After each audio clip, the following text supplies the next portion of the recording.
senator from South Carolina. Thank you, Mr. President.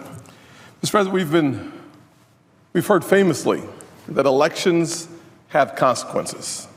And over the next few days, we will have an experiment in what I call, Mr. President, the physics of politics.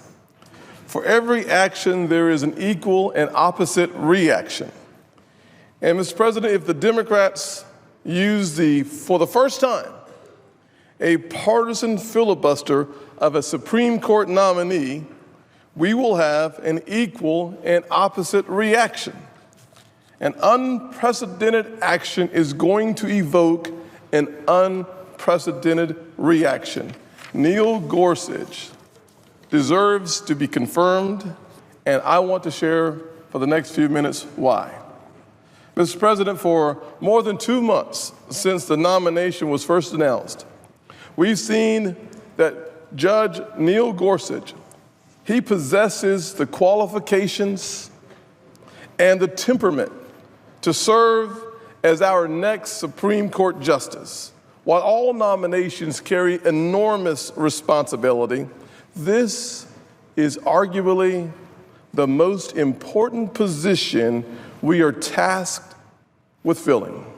We need someone who is extraordinarily qualified, someone who will respect the foundation of our country, someone who has the mental resilience to stay above the political fray.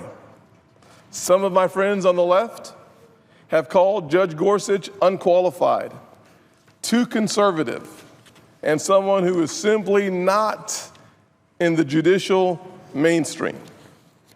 Judge Gorsuch started his legal career by earning degrees from not one but 2 Ivy League schools: Columbia University for his undergrad, Harvard Law for his Juris Doctor, graduating cum laude.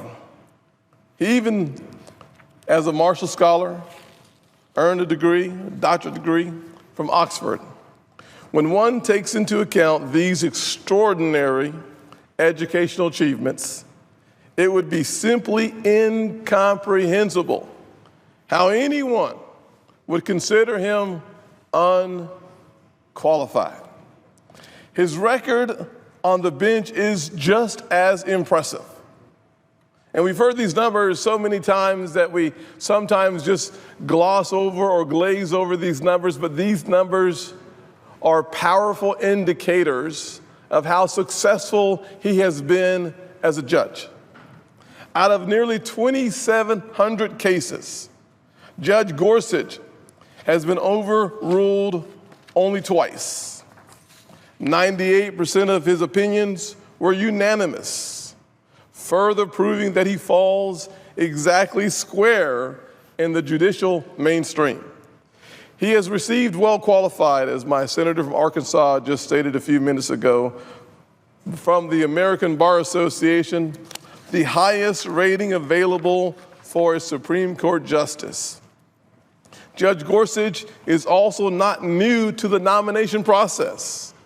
Just a few years ago, in 2006, Judge Gorsuch was unanimously confirmed by the U.S. Senate to the 10th U.S. Circuit. Now, let me say that one more time, because so seldom do we see the Senate acting in a unanimous fashion. So this perhaps is a moment of reflection that Judge Gorsuch in just 2006 received a unanimous vote for the 10th Circuit.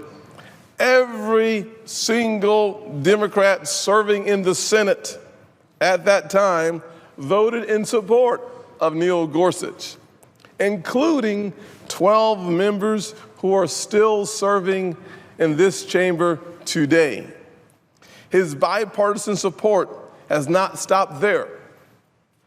Senator Bennett from Colorado says that Judge Gorsuch represents the best qualities of Colorado and that we need to fulfill our responsibility to this nominee. Senator Donnelly from Indiana has said, I believe he is a qualified jurist who will base his decisions on his understanding of the law and is well respected among his peers.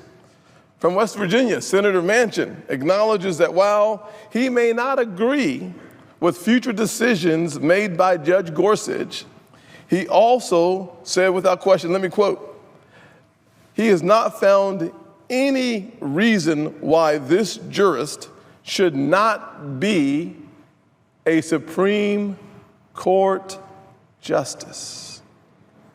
Senator Heitkamp from the Dakotas said that during her meeting with our Supreme Court nominee, Judge Gorsuch reinforced the importance of a judiciary that remains independent from the executive and the legislative branches of government. Neil Katyal, former acting Solicitor General under President Obama, said of Gorsuch that he is a first-rate intellect and a fair and decent man. The judge's work reflects his dedication to the rule of law. Last month, throughout his 3-day confirmation hearing, Judge Gorsuch provided detailed and thoughtful responses that should have answered every concern from committee members. As I watched, I was incredibly impressed with his depth of knowledge, his genuine demeanor, and his obvious respect for the rule of law. He understands that his job is not to make the law. Let me repeat that because this seems to be an unusual experience, at least it has been for me, to hear a judge understand and appreciate that his job is not to make the law. His job is not to alter the law. But he expressed time and time again that he is committed to interpreting the law as it is written. One of his most memorable comments from his hearing has left a lasting impression on me, and I hope it does you as well. He said, "A judge who likes every result he reaches is very likely a bad judge, reaching for results he prefers rather than those the law compels." In one sentence, Judge Gorsuch eloquently summarized what we should expect from our Supreme Court judges, and also gives insight into how he intends to serve once confirmed.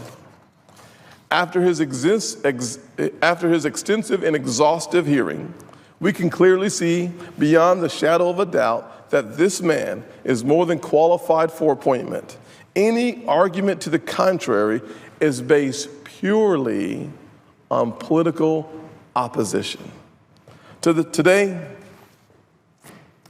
the Senate stands on the verge of breaking historical precedents. We have let political disagreements get in the way of a judicial seat, a nomination that should stand far above political rancor. A year ago, Judge Gorsuch was serving on the U.S. Court of Appeals for the 10th Circuit. He had no idea that he would find himself in the midst of a partisan battle. There is no question this man has led an exemplary life and deserves a fair vote.